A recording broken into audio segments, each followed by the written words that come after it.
Happy New Year, everyone. 2021 is here. And thanks so much for taking the time to come and hang out with me. Okay, so Aquarius season is upon us. So I wanted to make sure to give each and every one of you, no matter what your sign, the goods on what to expect from Aquarius season and a game plan so you can make sure that you're in sync with the universe and utilizing the energy of Aquarius season to assist you in moving forward and manifesting the things that you desire and definitely deserve. Now, this video is going to be an overview of Aquarius season for everyone. And following up on this video, I'm going to put out separate videos for each individual sign, but you'll be much more powerful knowing the overview for the 4-week period of Aquarius season first, so you can have clarity for your overall intention and how to focus your energy for the 4-week period of Aquarius season. By the way, the second half of this video, I'm going to take some time to answer some questions that I've received from some of you out there, so make sure to stick around for that part of the video as well. So no more wasting time. Here's an overview for everyone regarding Aquarius season and the best way to make the most of the energetic openings that it has to offer. Let's go.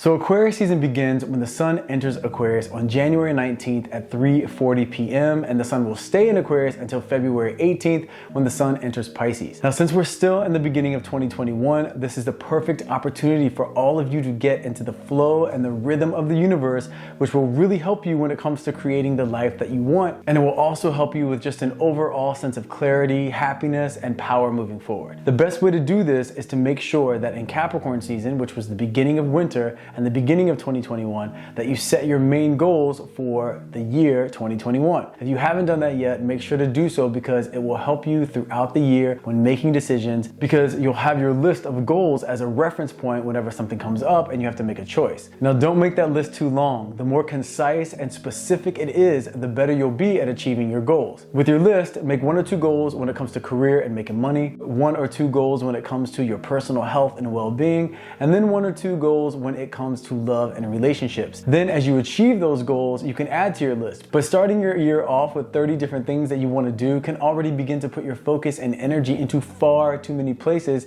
to be as effective as you can be. Now, the beginning of any of the 4 seasons, winter, spring, summer, and fall, you set short-term goals that you intend to achieve for that season. So in Capricorn season, after setting your intention and goals for the entire year, you then say to yourself, these are the short-term goals that I want to accomplish for winter, and these short-term goals should support your overall goals for the year. This way, where you focus your energy is all working towards the same vision. So in Capricorn season, you set your overall goals for the year and your short-term goals for winter. Then Aquarius season, being a fixed energy, because Aquarius is a fixed sign, Aquarius season is a time for staying the course, a time for deciding the actions that you're going to take on a daily basis to achieve your short-term goals for winter. The best way to do this is by writing down your to-do list for each day. I personally like to do it the night before, so I know what it is I have to accomplish the next day and a timeline for doing so. But do it the way that works for you, while deciding based on how everything is going what your next step should be, making sure to use your overall vision for the year as a consistent reference point. Using each season this way is the most effective formula for riding the energetic flow of the universe and optimizing the power of what each sign has to offer. So make sure for this Aquarius season, you see it as a time to be consistent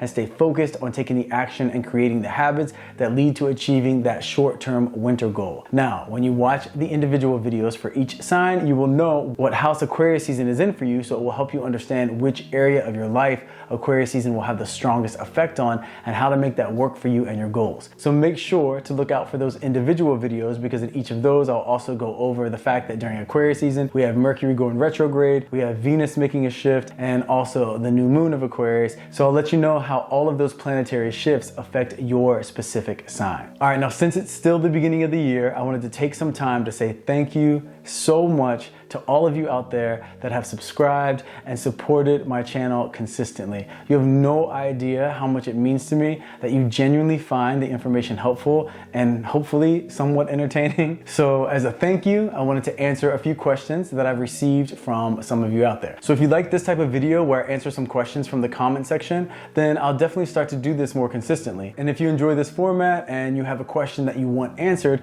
be sure to put it in the comment section with the hashtag #AskAstrologyGuy. And in the future, your question may be one of the questions chosen to be answered. So the first question comes from Torellis. It's one that I get so often. And the question is, what is your sign? Some of you may already know because I've mentioned it before in a few videos in the past and even on a podcast or two, but here it is officially. My sign is Capricorn.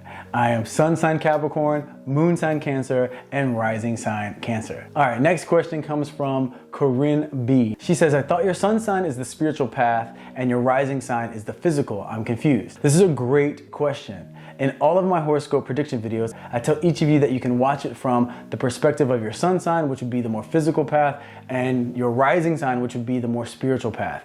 Now, I can understand Corinne may be confused because our rising sign does influence our physical appearance. How you look has so much to do with your rising sign. But your rising sign is also your instinctual reaction to something. When you get caught off guard or you're surprised by something, and when you're casting a chart, your rising sign represents the first house.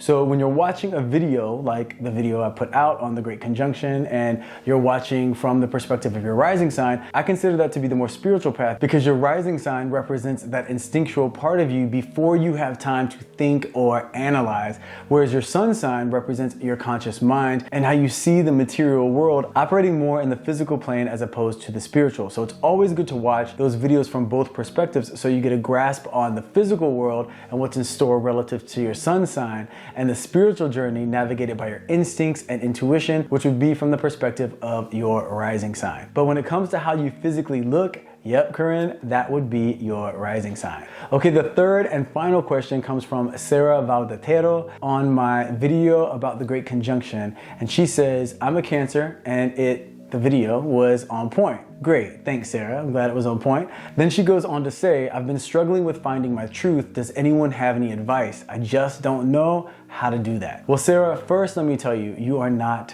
alone. So many of us have a hard time finding what we truly believe and who we truly are because there's so much judgment and confusion in terms of what's right and what's wrong. So the first step is making sure that you know your truth is yours and not for anyone else to judge whether it's right or wrong. And then the second step is thinking more of feeling your truth as opposed to finding your truth. If you think of it as finding your truth, you may find yourself looking outside of yourself to find something, to find the answers, when the answer to what is true for you is found within.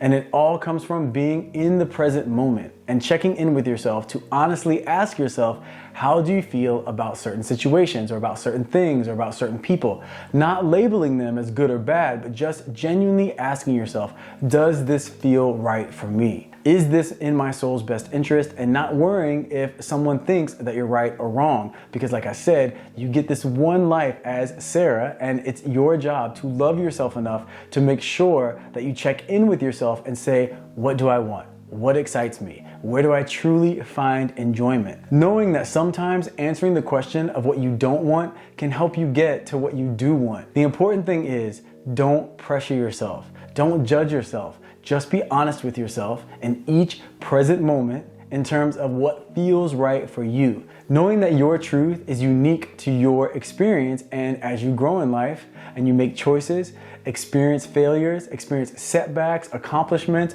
moments of success, all of these come together to inform you about life and your place in it. Just take life moment by moment and bring your awareness to your connection to your inner truth, your inner compass, and what it's telling you about what's right for you and what's wrong for you. And that's your truth. So I hope that helps. And by the way, Sarah, you're a Cancer, so your connection to feeling situations and your intuitive understanding of the things that are taking place around you is gonna be really strong, so trust that. So like I said, if you like this sort of format, then feel free to send questions my way, and I'll make sure to do an Ask Astrology Guy series, maybe like once a week, while I'm also putting out the next few series that I have coming up with some great info. I wanna say again, happy 2021 to all of you out there. I love and appreciate you so much. If you enjoyed this video, please hit that like button. It helps the channel a bunch. I'm gonna do my best to help us stay in the flow with the universe so we can all make this year our best one yet. Look out for those individual sign predictions I'll be posting in a few days.